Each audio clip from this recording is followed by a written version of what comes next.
Like, you wouldn't invest long-term in the easy button, but you can make a killing short-term. 6 months if you invest in the easy button. Fidget spinners. Speaking of short-term investments instead of long-term, what if Killmonger rescued Tony Stark? What a segue. Oh my god, that's why you guys pay me the big bucks. So actually, to jump right into our initial reactions. Oh, I'm jumping in because the water's warm, pal. Aaron knows the format without even getting the notes. Look at him. Yeah. Oh, I'm not looking at any notes. I'm barely paying attention to the podcast. Aaron's watching the Emmys. Show, bro. Aaron wants to run the show. He's gunning for my job. I have to watch my fantasy team lose to the Tampa Bay defense and Tyson fumbling on the goal line.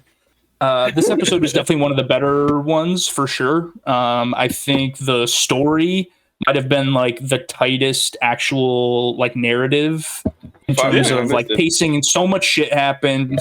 There was like legitimate twists, and like there was definitely points in time where I'm like, what is Killmonger's plan here? Like, I felt like he was playing both sides a little bit so he can always come out on top, you know? That's a Sunny joke for no one.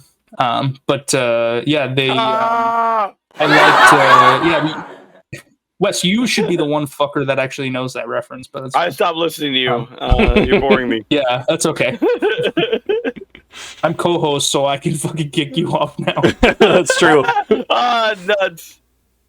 Yeah, I think this is one of the better episodes. I'm debating whether I like this one more than the Doctor Strange one still, and I think I like the Doctor Strange one a little bit more. But this one was definitely story-wise, and I think just in general, for sure, probably top 2 for me of the ones that we've seen so far. Who wants it? I think Marty wants it. Okay, it was good. I would say top 2 or 3. I would put it in there. It was it was kind of weird. I don't know. They're leaving these things open at the end, and I just curious where they kind of go with it. Comments on that by the time we reach the end. A theory that I don't believe. Oh, is it the one I sent you? Did I send you that theory? You might have. I didn't send it to you, but yeah, okay. So we'll continue and then go to that. But yes, I agree. I thought it was very good. I thought it was an interesting story. Love good Michael B. Jordan. So yeah, Killmonger's a cool character. Very, very cool character. Little Black Panther as well was nice. You know. Yeah. See T'Challa again. Yeah, I definitely agree with Marty that this was another one where I'm like, oh man, another 20 minutes like after the bit that, you know, the ending sort of cut off, and I'm like, oh cool, you know what? I'm not gonna like spoil anything for the 5 minutes from now where we talk about it, but I was definitely like, man, another like 15-20 minutes of like this story would have been interesting to see. So it's a bummer, you know, in that regard that they're just like, and it's done. See you never. Like, bye, Mr. Isaac. Bye. Yeah, I thought that it was good. I like that Tony Stark was in it. That's cool. He's my favorite of all the Starks. Anyone wondering if Wes watched it at this point? I was gonna say, I'm thinking Wes did not watch it. Good job by him getting saved. Real nice work. Clap up job. I would rate it my third favorite thing ever to watch behind something else and another thing. Is a clap up job like a hand job with 2 hands where you're kind of just clapping? It's a hand. No, it's a hand job, but you clap at the same time. You clap when you finish. Yeah, no, you round of applause. You clap as you go. What if you could only finish once you hear the round of applause? Is it still a clap up job? So, did you like it, Brian? I did enjoy the episode. I like the pace. I like how quickly they were like, okay, here's our setup. Let's really get to the actual story here. Yeah, definitely. Kind of what I liked about like the zombies episode and everything there. Yeah, great pace. It's again, I didn't see where Killmonger was going. They kind of kept that a secret pretty well. His motivations were unknown, but they ended up being kind of the same. Spoilers. So the plot. I think we can spoil it at this point. Yeah. Give him the plot. Give him the plot. We go to Iron Man 1 and Killmonger rescues Tony Stark so he never becomes Iron Man, and Obadiah Stane never becomes Fat Iron Man and says, Tony! It's like no gang signs, please. No. Honestly, that's already a pretty good, like, I feel like I'm watching it right now, so you're doing great. So Killmonger loves anime and Gundams, so Tony Stark's like, let me make you a Gundam that has vibranium as a power source. So Yeah, they have to like people always love the like we're gonna fight wars with just mindless killer robots. There's no way that's ever gonna go poorly. Like I always think of like movies where they're like, we're gonna make an army that's controlled by like a central AI that no one has control other than the AI, and I'm sure it's gonna be perfectly fine. Like nothing can go wrong there. I never understand that inkling. If Tom Holland was there, he would have said, haven't you guys seen Terminator? Yeah. He would have. Yep. So Tony and Killmonger are buddies. He makes him his head of security, so Happy never gets his promotion and probably never meets Aunt May. Just throwing that out there. So probably true. They need some vibranium to power these Gundams, and they meet Ulysses Claw, Andy Serkis. It gives to us the vibranium claw. Yeah, perfect. Pretty good. So they try to get more vibranium. They send Rhodey. Bro. So yeah, old War Machine. Yep. Did they make Rhodey look like he was 21? He looked really young. I didn't recognize him at first. It was weird. Well, and now is Shuri? Did Shuri seem like a child? Although Yes, that made sense that because it was too. Iron Man 1. But Don Cheadle. So is that why Rhodes is young then? Yeah, but he's That could not be it. that young. And also, why was it Terrence Howard? Because when Killmonger's He's been young, retconned. if it was like, wouldn't Killmonger be young? I don't know. It was a Also little valid strange to point. me. So Like if Shuri's like 10 years younger and Killmonger's the same age. So Black Panther shows up because he needs all vibranium back in Wakanda. And Killmonger takes this Soundwave gun and kills Black Panther. Rhodey dies too, right? Yeah, he kills him with the sound. Fuck. Yeah. I think he He kills... just screams at him. He vibrates him. Bombo, what are those on your ears? He kills Claw too. Take off your things. What I don't get is vibranium is like so strong because it can take vibrations, right? Yeah. Isn't that the Nailed thing? I don't know. Anyway.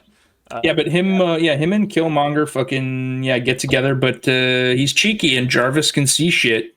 Yeah, Jarvis got And I knew like as soon as Killmonger was doing that stuff, I'm like, Tony's not dumb. Like he created, Notoriously and manipulated not dumb. and like. So yeah, Jarvis catches Killmonger. Tony's like, "Hey, Gundam, sick 'em, boy," and Killmonger wins. He uses the Dalamalaj spear. Did I get that right, judges? Yeah, it actually doesn't go super well. Yeah, so Tony's killed by Killmonger.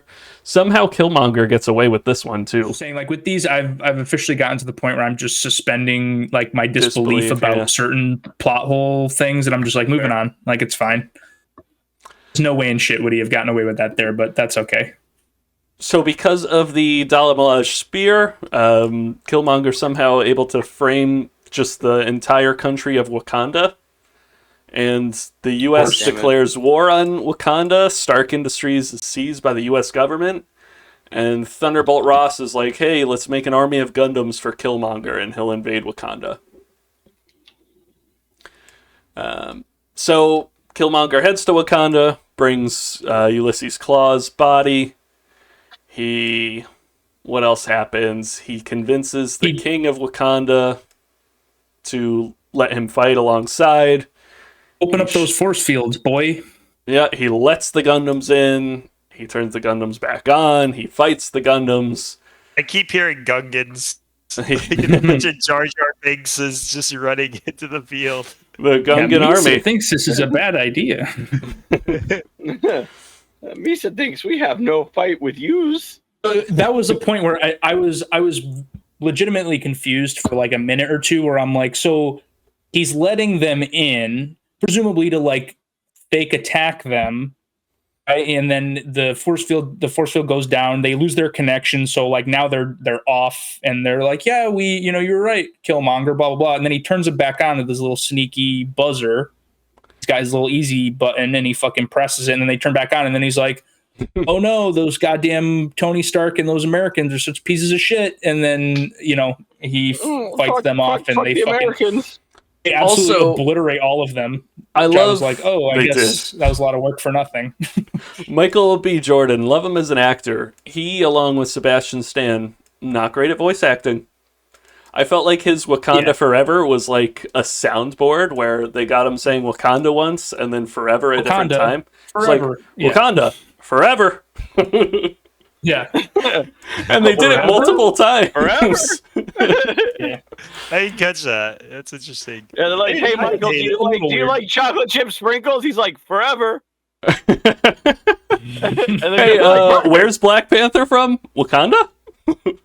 Yeah, it's like, why does he have that inflection? Forever. Same with Cuz. He kept saying Cuz the same way. He did. Maybe they didn't have Michael B. Jordan, and it was just a soundboard of all of his previous work. That'd be really funny. Can we check that? Can we check that? Like, why are you saying that? Like, oh, he's in Rocky. Actually, yeah, funny you mentioned that, Aaron, but I'll wait for the end for that take. So, is the Rocky take. They consider him family now. The King of Wakanda lets him become the next Black Panther. He eats the fruit. He talks to T'Challa in Black Panther land, and he's like, oh, you stole this power. Was it worth it? Because I bet you're evil. I like that he's like, was it worth it? And I was basically like, well, yeah, because he succeeded, right? Yeah. It's like, yeah, we went. I hope you fucking like being in charge and your plan's going to plan. Yeah. And he's like, yeah.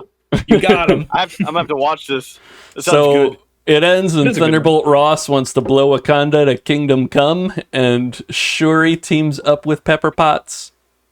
See that little bit of Shuri at the end, and she's like, oh, Pepper, like, we got to team up. Because, again, Shuri's smart as fuck. She creates, in the Black Panther, like, movie, she creates a ton of his tech that he uses. Or, or not creates it, but she manipulates it and makes it better and creates her own, like, Wakandan tech. So I was like, oh, shit, it'd be cool to see them in like 15 minutes of taking back Wakanda or whatever, and of course it just ends.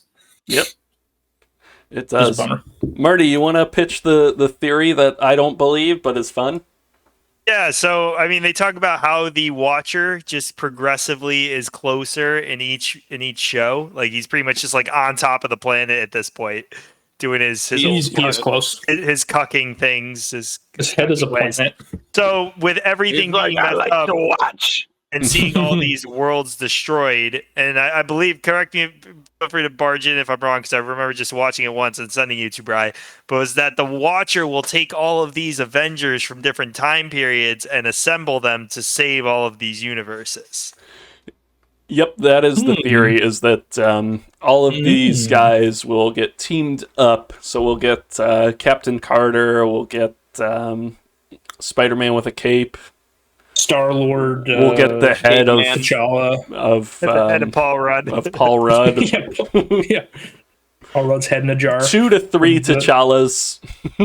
Yeah, exactly. A minimum of 2 T'Challa. No, that's actually, it's 2 and like 7/8 of a T'Challa because of his leg. That's right. Yeah. Lonely Doctor Strange. Yeah, we'll get non-genocidal Thanos. Oh, man. So it's fun. That's the other reason that makes you believe it, because it's like they just put that Thanos thing in there, and you're like, what was the point of just showing a zombie Thanos? So just because they're showing, hey, it's zombies all over the place. Like, I don't know. Yeah, or maybe he will steal them from these universes that have ended and plop them in a different timeline to save that. Yep. Yeah, it's another possibility. I'm hoping there's a little bit of a tie-in. I don't know, because Marvel actually has a shitload of what-if comics, and there is no like overarching story or connection really in them. Some of them is like they're as small as what if, Jean Grey wasn't Phoenix, and like, there's only like a little bit of like where that could go, kind of, or doesn't get the Phoenix Force or whatever. But what if Tony Stark's name was Baloney Stark? Yeah, and he worked at a deli and wrestled. Baloney! Baloney Industries. God damn it, Brian! You're so not on that laugh track. It's no, I'm not.